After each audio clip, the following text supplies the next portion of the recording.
매일 말씀 묵상, 오늘 7월 25일 읽은 말씀은 사사기 8장, 예레미야 21장, 마가복음 7장, 사도행전 12장의 말씀입니다.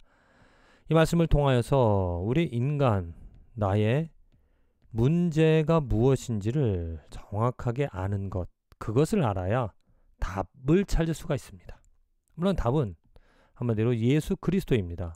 근데 왜 예수 그리스도가 나에게 답이 되어지는지를 더 정확히 알려면 나의 문제가 정말 무엇인가, 그 문제를 정확히 판단할 때, 정확히 알게 되어질 때 예수 그리스도의 필요성, 예수 그리스도의 도움을 정말 우리가 매일매일 필요성을 느끼며 또 받으며 살아가게 되어지는 것이죠.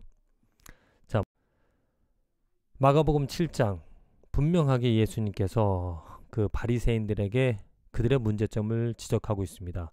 그들은 전통, 하나님의 율법을 가지고 또 계명을 가지고 있으면서도 그 계명을 잘 지켜보고자 그들 나름대로 전통이라는 것을 만들고 지켜나가고 있었습니다. 근데 예수님께서 그것을 지적하죠. 그 전통이 오히려 그 율법을 방해하는, 전통을 지키면서 율법을 지키지 아니하는 그들의 한계를 지적을 하십니다. 또한 지적하는 것이 무엇이냐면, 그들이 전통을 지키고자 하는 것이 왜 그러냐면, 밖으로 들어가는 것, 사람 안에서 밖으로 들어가는 것, 그것을 깨끗게 함으로 그 안을 깨끗게 하고자 했습니다. 그런데 우리들의 문제는 무엇이냐면, 사람에게서 나오는 그것이 사람을 더럽게 한다. 속에서 없고 사람의 마음에서 나오는 것은 악한 생각, 음란, 도둑질과 살인과 간음, 탐욕, 악독, 속임과 음탕과 질투와 비방과 교만과 우매함이니 이 모든 악한 것이 다 속에서 나와서 사람을 더럽게 한다. 손을 씻고 손을 씻고 음식을 먹어서 너희들이 깨끗해지는 것이 아니라 마음에서 나오는 것이 악한 것이기 때문에 그 마음이 문제라는 것이죠. 이게 우리들의 문제입니다. 우리들이 마음을 깨끗이 하는 일, 그 중심이, 그 마음이 더럽기 때문에 우리들의 생각이 더러워져서 더러운 것이 나와 행동이 더러워진다는 거죠. 그러니까 우리들의 근본적인 문제는 내 행동을 고치기보다 또 무엇을 들어가는 것을, 음식을 가려서 아니면 내가 깨끗이 해서 내 행동들을 고치는 것이 아니라 내 마음을 고치는 것이, 내 마음이 더러운 것을 먼저 아는 것, 그래서 그것을 깨끗게 하고자. 그 마음은 어떻게 깨끗해질 수가 있겠는가? 이것은 하나님, 곧 예수 그리스도의 보혈로만이 그 마음이 정결케 되어진다. 마음이 더러운 것이, 마음이 깨끗이 못한 것이, 마음에서 나오는 것이 문제다. 그것이 우리 인간의 첫 번째 문제입니다. 또 예레미야 21장, 정말 이 가장 안타까운, 예레미야에서 안타까운 말씀이라고 할까요?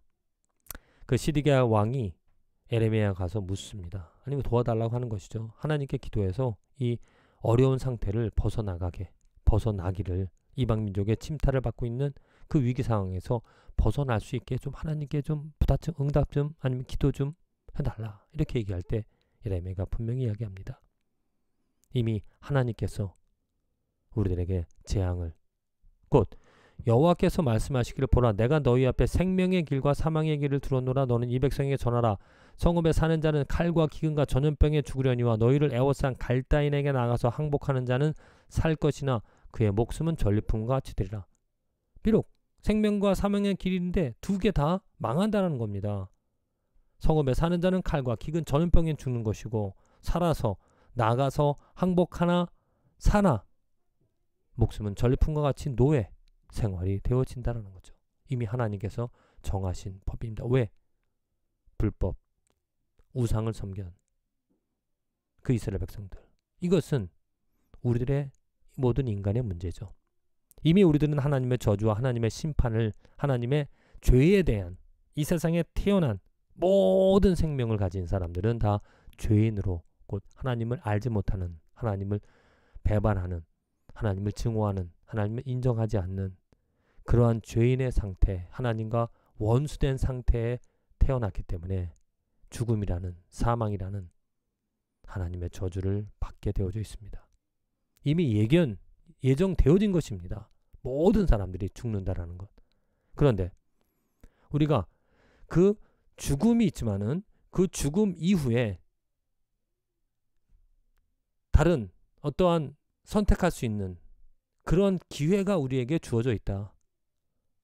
우리들의 첫 번째 심각한 문제는 죽음이라는 것입니다. 근데 죽음이 끝이 아니라 그 죽음 뒤에 더 심한 천국이냐 지옥이냐, 하나님께서 주신 기회 예수 그리스도를 통하여 하나님을 인정하게 되어지면 천국으로 영원토록 하나님을 즐거워하며 살아가게 되어지지만, 그렇지 못하면 이 생에서 죽는 것 또한 제 두 번째 하나님의 심판으로 멸망당하게, 영원토록 멸망당하게 되어져 있는 우리 인간의 문제가 있다라는 거죠.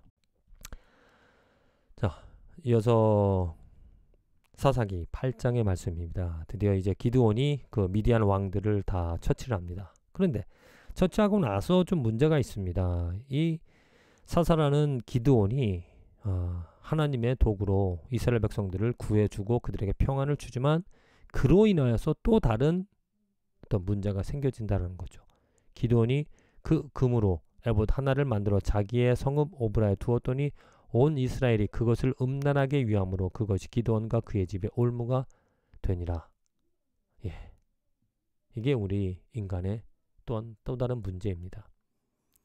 사람을 통하여서 우리가 어느 정도 위로를 또 어느 정도 보호를 받는 것 같지만 온전하지 못한 사람이기 때문에 그 통치를 사사 동안은 어느 정도 평안이 있을지 모르지만 또 사사가 없다 보면 또 우리는 우상을 섬긴다거나 잘못된 길로 인도함을 받을 수 있다는 겁니다. 우리들을 온전한 평안으로 인도하실 이는 오직 하나님밖에 없다. 사람이 아닌 하나님만이 우리들의 문제를 해결해 주실 수 있는 분이다라는 거죠. 자, 마지막 사도행전 12장의 말씀입니다. 이제 하나님의 일을 감당하는데 참 또 문제가 있습니다. 핍박이 있다는 거죠. 그래서 이 야고보가 죽임을 당합니다. 또 베드로는 옥에 갇힙니다.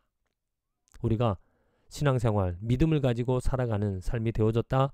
그러면 모든 삶이 평안의 길로 가야 되는데 그렇지 못합니다. 왜? 이 세상은 죄가 있고 또 하나님을 대적하는 사람들이, 세력들이 있기 때문에 고통과 어려움을 당하는 문제 가운데 언제든지 우리는 그 문제로 인하여 고통과 어려움을 당하며 살아가게 되어진다는 거죠. 그러나 이런 모든 문제들 가운데서도 하나님은 우리에게 해결책을 보여주십니다. 회복하시고 또 하나님이 지금 베드로에게 나타나셔서 호련히 주의 사자가 나타나며 옥중에 광채가 빛나며 또 베드로의 옆구리를 깨쳐서 이르되 급히 일어나라 하니 쇠사슬이 그 손에서 벗어지더라. 하나님의 일을 위하여서 천사를 보내시며 하나님의 일을 이끌어 가시는 하나님. 자, 오늘 내가 만일 정말 나의 문제, 내 마음의 문제, 곧 그것이 죄라는 것이죠. 이것을 알고 이것에 대한 답, 예수 그리스도를 분명히 인식을 하고 또 그것을 신뢰하며 살아가는 삶이라면 분명히 하나님께서 피할 길을, 하나님께서 도움의 손길을, 하나님께서 능력의 팔로서 우리를 보호하여 주시고 인도하여 주실 줄로 믿습니다.